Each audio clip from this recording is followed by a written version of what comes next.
उपासक ऐसी भूल न करे, नहीं तो समझ नहीं पाएगा कि उसका साधन मार्ग कब और कैसे छूट गया। निरंतर रात दिन अपने भजन को ही संभाला करे। ऐसा भी नहीं होना चाहिए कि बहुत बढ़िया से भजन हो गया तो तुम भूल गए। बड़ी सूक्ष्म बात है।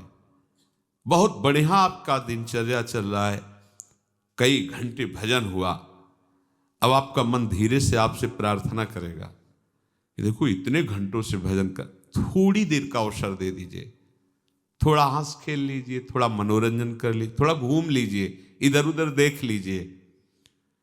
आधी घड़ी भी यदि आपने ऐसा अवसर दिया तो ये मन सारे भजन पर पानी फेरने की कोशिश करेगा।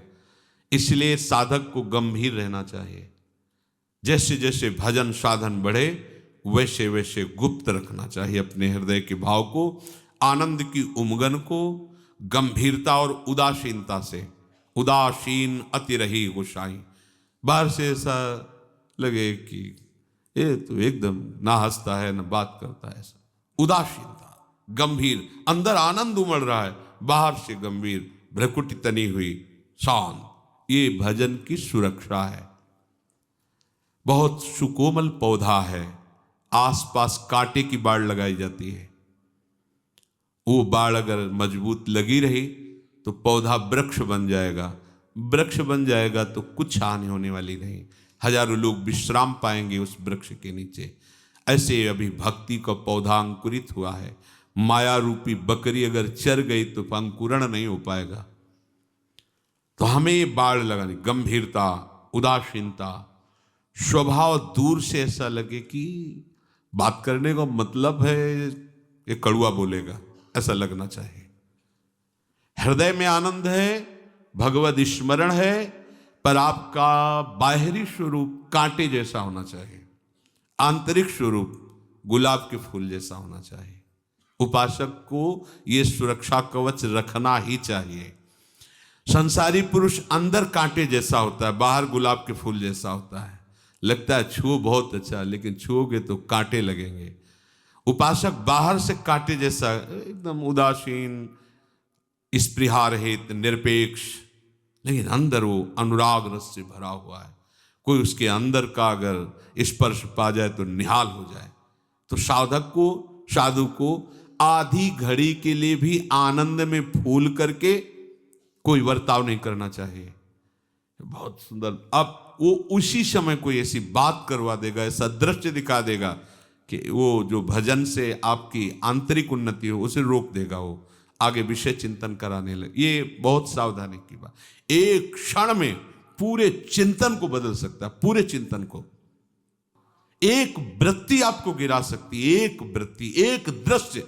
मछली की क्रीड़ा को देखकर इतना बड़ा महात्मा जो जल को स्तंभन करके जल में समाधि लिए हुए वो मानधाता की पुत्रियों से ब्याह करता है।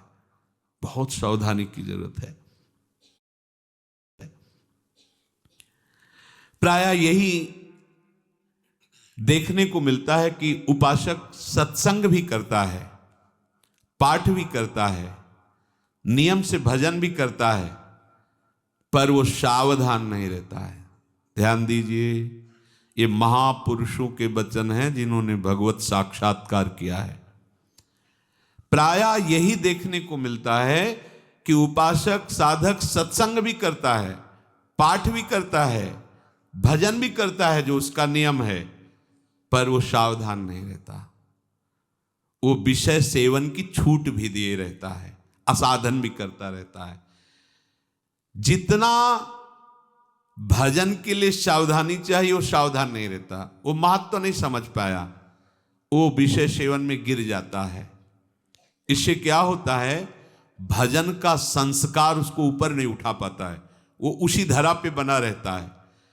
अब वो रात दिन ये सब करने पर भी बहुत काल तक उसको कोई दिव्य अनुभूति नहीं होती, तो फिर वो निराश होते कि 20 वर्ष हो गए, सब कोई दिव्यता तो आई नहीं। कोई दिव्यता कैसे, चलनी में गैया तू है और दोष दैव का दे।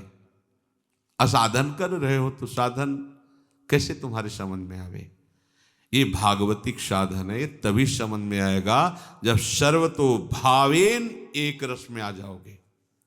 भजन महल से निक्षत नाही, रात दिन भजन में कामना ममता वासना सब जलकर भस्म हो गई, आनंद की बाढ़ आ जाएगी। पर आप क्या करते हैं? साधन भी करते हैं और असाधन भी करते हैं। असाधन छोड़ना होगा। कई बार बताया है, आप कोई ऐसी चेष्टा मत करो जो असाधन है। जानते हो आप ऐसी चेष्टाएं करते हुए, अगर हमारी बात को याद रखना, यौवन अवस्था में आप अपने को नहीं संभाल पाए तो वृद्धावस्था की आस छोड़ दो कि आप भजन कर लोगे और संयम में रह लोगे। ये बात याद रखना। अगर यौवन अवस्था में आप अपने को संभाल ले गए तो तुम्हें कोई भ्रष्ट नहीं कर सकता। ये बिल्कुल अनुभूत विषय है। जीवन भर साधक बन करके रहो, सिद्ध बनने की चेष्टा मत करो, अवतार बनने की चेष्टा मत करो। अपने को हे दीन भाव से देखो, निकल जाओगे भव समुद्र से। अगर इस अवस्था में आपने अपने को संयम में नहीं रखा, बिल्कुल आप संयम में, बहुत अनुभूत विषय है, बहुत से दृश्य हमने देखे, बहुत से। यदि यौवन अवस्था में आप संयमी नहीं बन पाए तो भूल जाना कि बूढ़े अवस्था में आप ठीक हो जाओगे। नहीं, आज इसी क्षण इन असत क्रियाओं पर आप शासन कीजिए। ये आप जो ढिलाई कर देते हैं, ये आपके लिए बहुत घातक होगा। निकल आए हैं फिर भी आप सकिल कर वहीं जा रहे हैं। प्रातः काल से लेकर के शयन तक आपको बिल्कुल सावधानी से समय बीते, इसका इनाम मिलेगा। ऐसा नहीं है, इसका वो इनाम मिलेगा कि आप निहाल हो जाओगे। सदगुरुदेव भगवान ने एक दिन कहा, एक एक सेकंड का हिसाब होगा, एक एक सेकंड का। आप जो जल रहे हैं, कष्ट सह रहे हैं, भजन मार्ग में हर विकार के ताप को सह रहे हैं, ये आपका ऐसे नहीं, बहुत बढ़िया हिसाब होगा। बड़े उदार मालिक हैं, निहाल हो जाओगे। आप इस समय ऐसा ना समझो कि कोई देख नहीं रहा, कोई समझ नहीं रहा। नहीं, मालिक देख रहा है, जिसके लिए तुम आए हो, जिसके दरबार में बैठे हो, जिसके लिए जीवन समर्पित किए हो, जिसके लिए जल रहे हो, ये काम क्रोध आदि जला रहे हो, आप सह रहे हो, आपका हिसाब होगा। वो प्रभु करुणा में आपको निहाल कर देंगे। बस आप चुपचाप शांत रहिए, असाधन मत कीजिए। आगे चलकर आपको खुद समझ में आ जाएगा कि कितनी कृपा है। उल्टे मार्ग पर जाओगे, सावधान नहीं रहोगे तो चलते रहो, कहते रहोगे कि हम बहुत दौड़ लगाते हैं, बहुत बड़े यात्री हैं, लेकिन आप भगवत प्रेम रूपी भिक्षा को नहीं प्राप्त कर पाएंगे। उल्टे मार्ग पे जाओगे, दौड़ते रहो, चाहे जितनी रफ्तार तेज हो, तो आप पहुंच थोड़ी जाओगे। भगवत प्रेम रूपी भिक्षा आप नहीं मांग पाओगे, नहीं मांग पाओगे।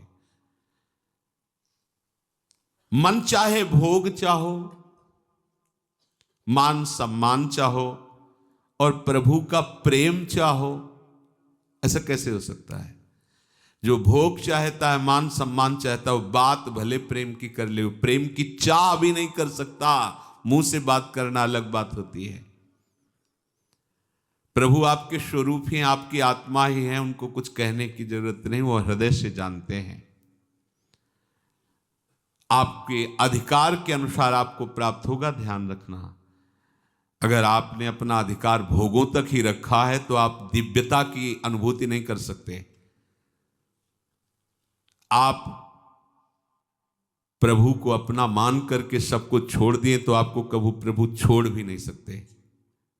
आपने सबको छोड़ दिया, प्रभु को पकड़ लिया, प्रभु ने आपको पकड़ लिया। आपके हृदय प्रभु बन गए, प्रभु के हृदय आप बन गए। आप प्रभु के सिवा किसी को नहीं जानते तो प्रभु आपके सिवा किसी को नहीं जानते। बहुत सुंदर बात है। परम स्वतंत्र भगवान दुर्वासा जी से कह, अहम भक्त पराध। ओहो, गजब कर दिया।